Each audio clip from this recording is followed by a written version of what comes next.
What's up guys, Thomas here. So I thought I would take a video and just focus in on the profile, how to use the profile in the recruiting and hiring process, but also how it applies to leading and managing your people more effectively. Listen, we're in the people business, and the better we get at identifying the right people and then coaching, training, leading, and managing those people, the better the results we will achieve. So let's just dive right in.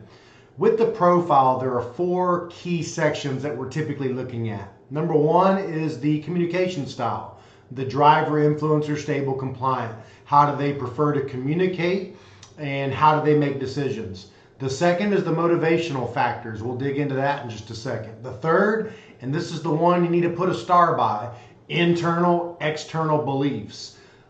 Just about every book I've read this year talks about matching the right belief system to the right position. So important that we match the right belief system to the right position. The wrong belief system, it doesn't matter how much training, coaching we give them, because the mindset's wrong, the belief system's wrong for that position. So we'll talk about that. And then last but not least is the job match. Just taking a look at how will they match up to the core competencies of that position. All right, so let's dig in. From a recruiting standpoint, I look at DIS&C because there are certain things I know will drive sales in their communication style. I would like to see an above average driver score. 45 to 55 to 65 on a driver score is a really good score because we start getting into that point of being driven and competitive, right? And a bit more daring and outgoing.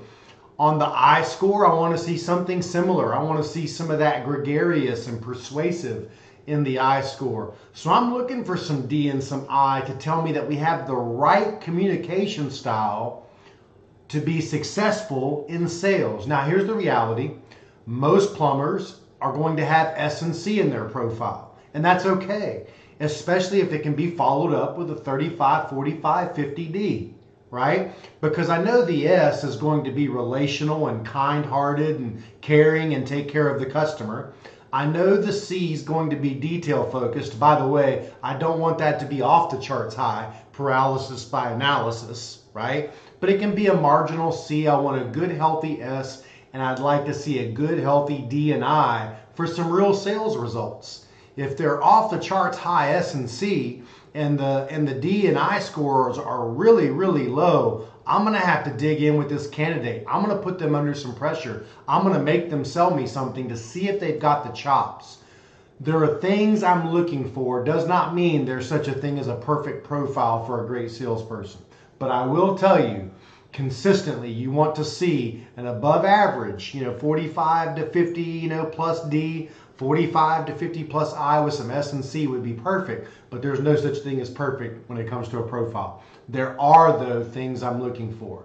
Now, why does this matter? Well, it helps you understand a couple of things. Number one, will they be proficient in sales? Number two, how do they prefer to communicate? A driver is very get to the point, results focused, wants to be in control. An influencer is very fast paced, very spontaneous. A storyteller, very relationship focused. You need to know that.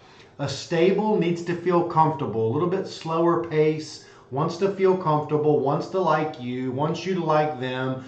They make decisions for other people. Like for my wife, who's a high S, she makes most of her decisions revolving around how is this going to impact my family, right? So it's important to know that when you're communicating with an S profile, that it's really not about them a lot of the times, it's about other people and how it impacts other people. And then the C is going to be slow paced, but uber task focused, very process system focused, very, very detail oriented. And a C profile, this is really important. They need to see it. You can't just tell them. You have to show them. Really important. With the S profile, they need to feel comfortable. So don't just communicate what they need to do. Why do they need to do it? So they're very different, DIS and C, and they have very different needs. I'm looking for someone, listen, we know they're going to have S and C more than likely if they're a plumber. I'm looking for an above average D and I in that communication style, just for some drive, some competitive spirit and outgoing, right? On the motivators, I'm looking for an above average economic drive. Economic isn't just about the money, it also ties back to that competitive nature. And I want both. I want a little bit of that competitive fire and a drive to earn six figures. I'd love to see that in a plumbing professional or a plumbing specialist, right? I'm also looking for possibly some political, depending on your situation. If they've got an above average political, that says they have a desire to lead other people, to develop other people. That could be a great team leader down the road for you. We'll talk about that in a separate video. I'm looking for some theoretical. Are they a learner? Do they like to learn? Do they like to learn new things? Do they implement what they learn? Regulatory is good for a plumber. I just don't want it to be off the charts high, because if it's off the charts high, it's all about the systems and the structure and the order, and it can become a little bit of paralysis by analysis. Typically, you will see a high C will have a high regulatory score, which means they've got to have very detailed systems and processes, or they're like a computer that short circuits. Don't know what to do, right? Without the systems and processes. There might be, a need for any and all of these motivational factors. Here's the key. I'm looking for some economic drive. I'm looking for a little bit of political and theoretical. Those are the things that I'm really looking for in this person, because I know if they've got that economic, they've got the money drive, and they've got the competitive drive. I know if they've got that political, they've got the ability to help me with a team leader role down the road, which, by the way, helps you grow your business and do it through team leaders that are performance-based pay. I'm also looking for a learner, someone that's got that theoretical score that's above average, likes to learn, likes to implement new procedures and processes. So there are some things I'm looking at from a motivational factor. Now, both DIS&C and motivators can be used to lead and manage more effectively too. How? Well, DIS&C, speak their language. If they're a driver, know that they're very results focused and get to the point. Tell me what you need me to do.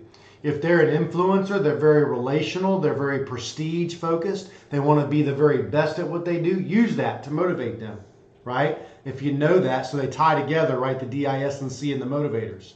For the S, it's about helping people, doing for others, very relational, service focused. I want my clients to be happy, right? Know that about them. Know that's what's important to them. That means in the motivational factors, altruism is probably going to be one of their higher scores. They love to help people. It's good to know, right? Not only from a recruiting standpoint, but from a how do I motivate them standpoint once I've hired them. You need to know their motivational factors. Pick the top 2 or 3. That's it. That's what you focus on. The top 2 are the most important to them. The third is pretty close. That's how you're going to motivate these people moving forward. I'll give you an example. For me, my highest 2 motivators are political and altruistic. So I'm political, love to develop people, grow people, and I'm altruistic, I love to help people. Followed closely by economic. It's above average, but it's not super off the charts high. You need to know that. If we were going to be selling a book, let's just say the 5 love languages, and you come into a room and I'm in the room, and then I'll use my old friend Terry, he's in the room too, and he's a off the charts high economic. You can tell everyone, hey, listen, we've got this great book that we're going to go out and sell for $20. The book is the 5 love languages. Now, for every one of these books that's $20 that you sell, I'm giving you 10. Now the guy that's economically driven is listening because he just heard I can make $10 extra for every book I sell. Listening. I'm listening when you keep going and you say, I've seen this book make husbands better husbands, wives better wives. I've even seen this book save marriages with some of my friends that have gone through this series with me and with my wife and my family. So all of a sudden now I'm listening because my altruism is kicking in. This book could help people. It could help men be better husbands, women be better wives. It could help save a marriage. You've got to know what motivates your people. You're trying to motivate them sometimes with the wrong thing, which is why you're getting the wrong results. The motivators are huge. Internal, external beliefs. You might be shocked to know that about 60 to 70% of technicians, service technicians in the service industry that are profiled will have low self-esteem. We're trying to fix close rates and average tickets.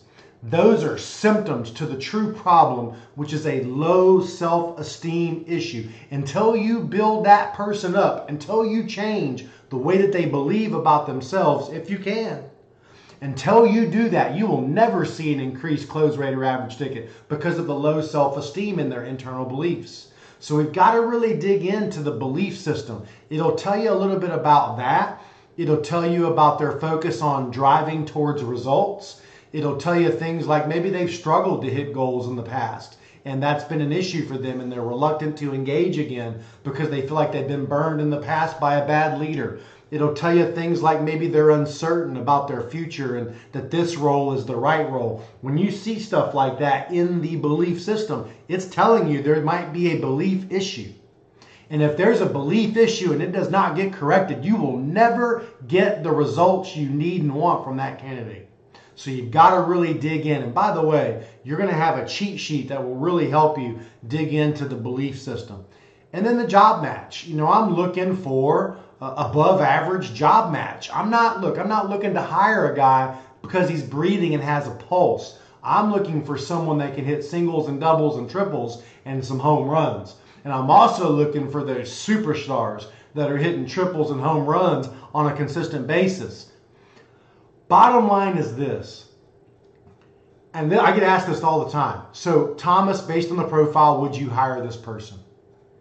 And what I typically do in a classroom setting is I'll give you an example of a profile and say, would you hire this person? It's funny because owners will go back and forth. Well, this is why I would hire him. Well, this is why I wouldn't hire that person. Here's the reality of the profile. I can't answer the question. Would I hire him or not? Or her or not? Because I don't have all the information. The profile is only one piece. Remember, phone interview, in-person interview, profile, follow-up interview, references. The profile is a piece of the puzzle, a valuable piece in the recruiting process and in the process of leading and managing your team more effectively. So there are some details on the profile just to give you a head start on how you need to be using the profile in the recruiting process and the leadership management process. I'll be here to help you. Robin's here to help you. Jack's here to help you. And we've got a great cheat sheet for the profile that you can use yourself. Listen, my job is to teach you to fish, not to fish for you. All right? Teach a man to fish. He can fish for a lifetime, fed for a lifetime. That's my job. That's Robin's job. That's Jack's job. Teach you how to fish. We'll see you soon.